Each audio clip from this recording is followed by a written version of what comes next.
It all began as corporate embarrassments often do, you know, with a quiet correction and a partial refund.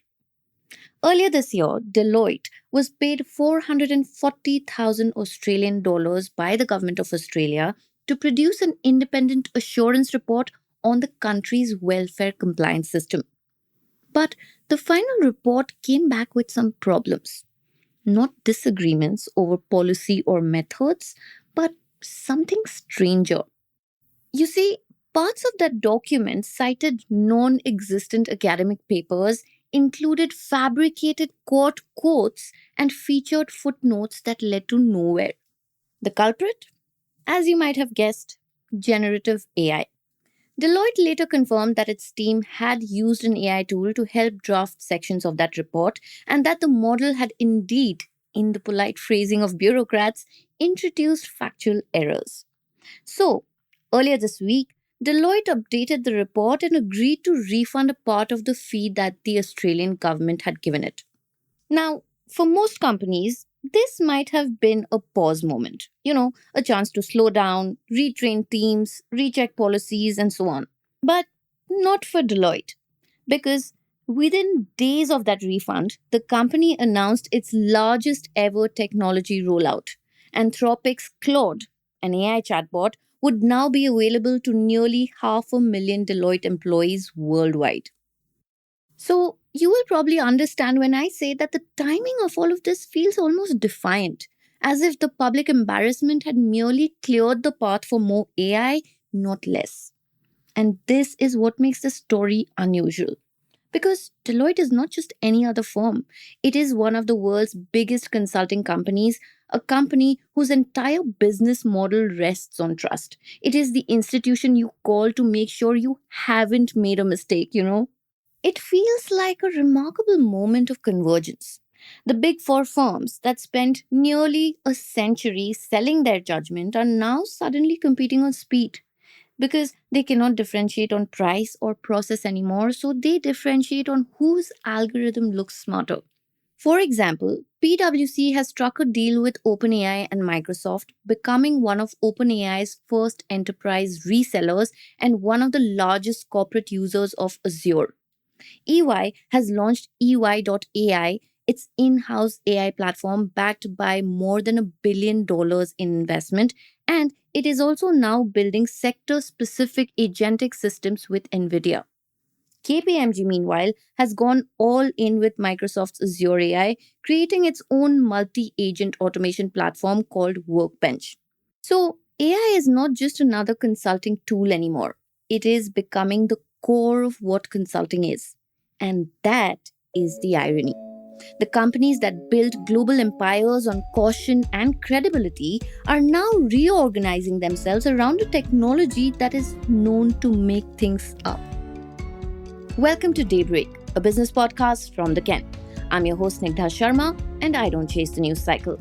Instead, every day of the week, my colleague Rachel Varghese and I will come to you with one business story that is worth understanding and worth your time. Today is Thursday, the 9th of October.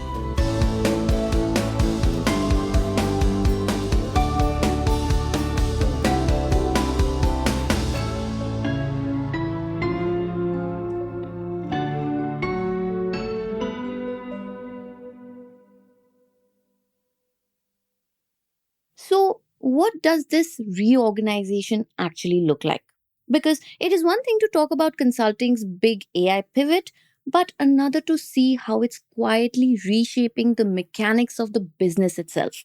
Inside the big four, that shift is everywhere. The traditional engines, which was auditing and taxes, have slowed down. Regulations are tighter, automation is squeezing margins, and clients have become reluctant to pay a premium for predictability.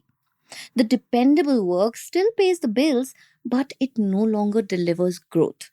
And that is why transformation has become the new consulting product. Digital overhauls, strategy resets, AI roadmaps, projects that can be pitched as forward looking, not backward auditing. Nothing embodies that promise better right now than artificial intelligence. But here's the irony.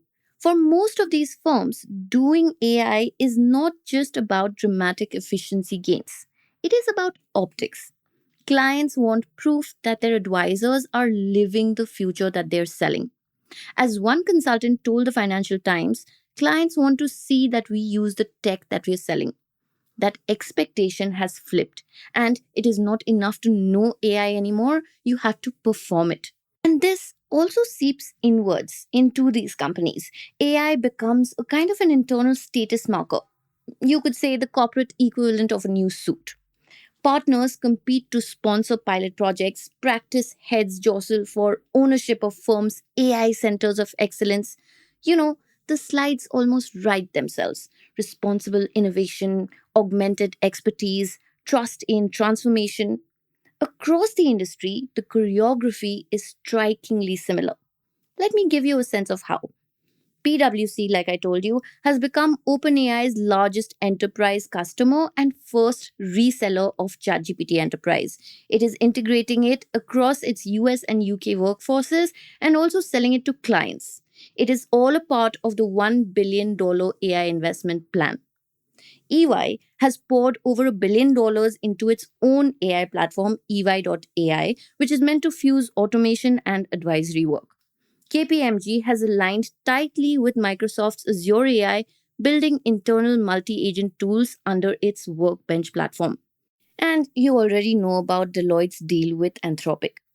So you see, every firm now has a model partner. It has internal AI teams, pilot dashboards, and slides about responsible AI.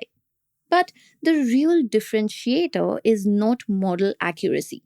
It is who can launch the fastest, loudest, and with the least appearance of hesitation. And all of this posturing has created a new kind of an arms race, one where credibility, not competence, will decide who wins.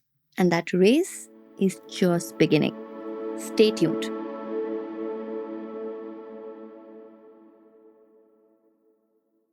There was a time when a consulting firm admitting to factual errors would have been a small corporate earthquake. Clearly, not anymore. Because when every major consultancy is shouting, we are AI powered, the safest place to stand is somewhere in that motion.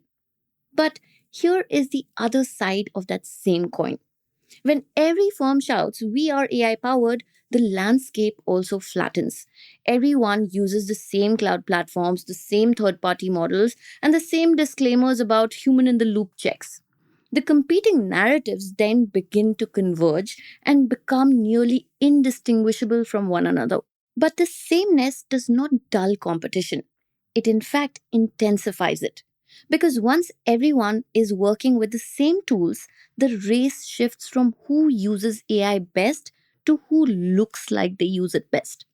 Deloitte's refund, in that sense, becomes a useful mistake, a small, costly reminder that visibility often matters more than precision. Like Deloitte's embarrassment in Australia did not derail its global AI rollout. If anything, it seemed to validate it. So clearly, in this new credibility economy, if I may call it that, being wrong first is safer than being right late. So, going by the same logic, then, the next phase of this race will not be about speed at all. It will be about governance. Who can prove that they are using AI responsibly? Because regulators are catching up. The European Union's AI Act will soon require disclosure of generative AI use in high risk professional services, while the UK and Australia are drafting parallel guidance for algorithmic accountability. Clients, especially in the government and finance, are beginning to demand audit trails. Which model generated this analysis? Who verified it? How was it stored? So, the next differentiator will not be accuracy, it will be traceability. Firms will compete on compliance tax, documentation, and explainability. A return, in a strange way, to their auditing roots. Because after a year of racing to adopt AI, the big four may discover what clients now want is not speed, it is proof. And that is the irony that closes this loop. The same companies that once sold certainty through human judgment now have to rebuild it, line by line, log by log, inside the machines that they have chosen to trust.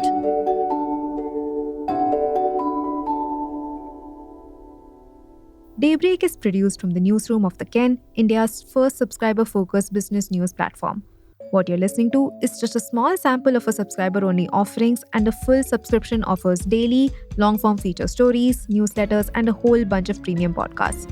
To subscribe, head to theken.com and click on the red subscribe button on the top of the website. Today's episode was hosted and produced by my colleague Snigdha Sharma and edited by Rajiv CN.